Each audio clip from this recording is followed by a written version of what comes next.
ہمارا نظام انصاف بری طرح سے پٹ چکا ہے، تباہ و برباد ہو چکے ہیں، اور جس ملک میں ان کی عدالتیں، ان کا جو نظام انصاف ہو وہ کامیابی کے ساتھ نہ چل رہا ہو، عدالتیں انصاف کرنے میں ناکام ہوں، تب اس ملک کا اللہ ہی حافظ ہوتا ہے۔ اس ملک میں جو ہے وہ کسی قسم کا لوگوں کو انصاف نہیں ملتا، اور وہ ریاستیں اور وہ قومیں تباہ و برباد ہو جاتی ہیں جہاں لوگوں کو انصاف نہ ملے۔ آج جو ہے وہ اسلام آباد ہائی کورٹ میں ارشد شریف شہید کے کیس کے حوالے سے جو ہے وہ سماعت ہوئی۔ اسلام آباد ہائی کورٹ میں مرحوم صحافی پر درج مقدمات کی تفصیلات کی فراہمی کے حوالے سے سماعت ہوئی۔ جسٹس محسن اختر کیانی کی عدالت میں یہ سماعت ہوئی۔ آج محترم جسٹس نے کیا کیا ریمارکس دیے ہیں، کیا کیا انہوں نے کہا ہے اس کیس پر، وہ میں آپ کو ذرا پڑھ کر سنا دیتا ہوں، آپ کے ساتھ وہ تفصیلات شیئر کرنے جا رہا ہوں۔ جسٹس محسن اختر کیانی نے سماعت کرتے ہوئے کہا کہ اس سے بڑی کیا بات ہوگی کہ اسٹیٹ نے سپریم کورٹ کے سامنے جرم تسلیم کر لیا ہے، یہ ان کا کہنا تھا۔ اور جسٹس محسن اختر کیانی نے سماعت کے دوران استفسار کیا کہ ارشد شریف پر کتنے مقدمات درج تھے۔ وکیل بیرسٹر شعیب رزاق نے بتایا کہ آخری اطلاع کے مطابق ان پر 16 جو ہے وہ مقدمات درج تھے۔ مرحوم صحافی پر دہشت گردی اور ریاست مخالف سرگرمیوں میں ملوث ہونے کے مقدمات بھی تھے۔ ہمیں تو نہ مقدمات کی کاپی ملی اور نہ ہی تفصیلات دی جا رہی تھی۔ جسٹس محسن اختر کیانی نے دریافت کیا کہ ایک انٹرویو پر بہت سے مقدمات کیسے درج ہو سکتے ہیں؟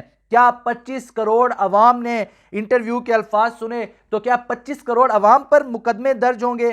کیا ان پر جو ہے وہ پرچے کاٹے جائیں گے؟ انہوں نے برہمی کا اظہار کرتے ہوئے کہا کہ کیا ایک گوادر، ایک سبی اور ایک حیدرآباد میں مقدمہ درج کروایا جائے گا؟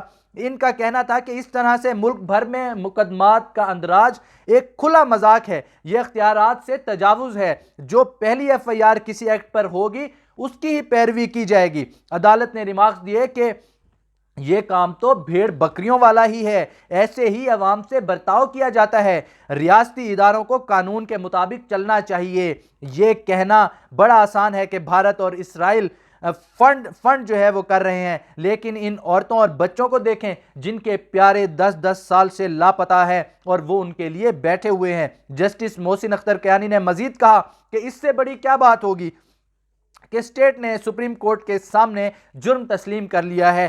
اسٹیٹ کو ایسے کام کرنے ہی نہیں چاہیے کہ اس پر لوگ ٹویٹ کریں یا بولیں۔ یہاں اسٹیٹ کے ادارے لوگوں کو اغوا کر رہے ہیں اور کوئی پوچھنے والا نہیں ہے۔ عدالتوں نے اپنا کام کر کے دکھانا ہے، عدالتوں نے اپنے فیصلے کرنے ہیں۔ بعد ازاں انہوں نے مقدمے کی جو سماعت ہے وہ 14 فروری تک ملتوی کر دیا ہے، اور 14 فروری کو اس کی مزید سماعت ہوگی۔ اس حوالے سے کیا مزید جو ہے وہ پیش رفت ہوں گی، کیا اس حوالے سے جو ہے وہ ڈسکشن ہوگی، وہ میں آپ کے ساتھ اگلی اپنی آنے والی ویڈیو میں شیئر کروں گا۔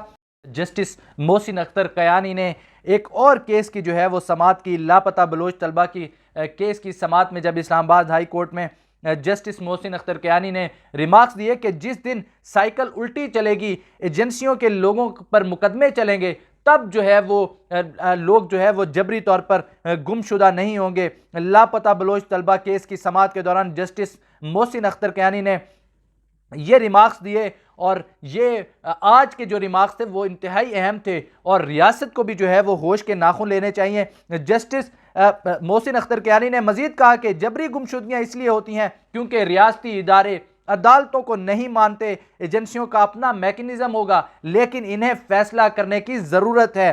فاضل جج نے مزید ریمارکس دیے کہ اب اگر کوئی گمشدگی ہوگی تو اس کے ذمہ دار وزیر اعظم، وزیر دفاع، وزیر داخلہ، سیکرٹری دفاع اور سیکرٹری داخلہ ہوں گے۔ جسٹس محسن اختر کیانی نے استفسار کیا کہ اب دہشت گردوں کا ٹرائل انسداد دہشت گردی کی عدالتوں میں ہو سکتا ہے تو بلوچ شدت پسندوں کا ٹرائل کیوں نہیں ہو سکتا؟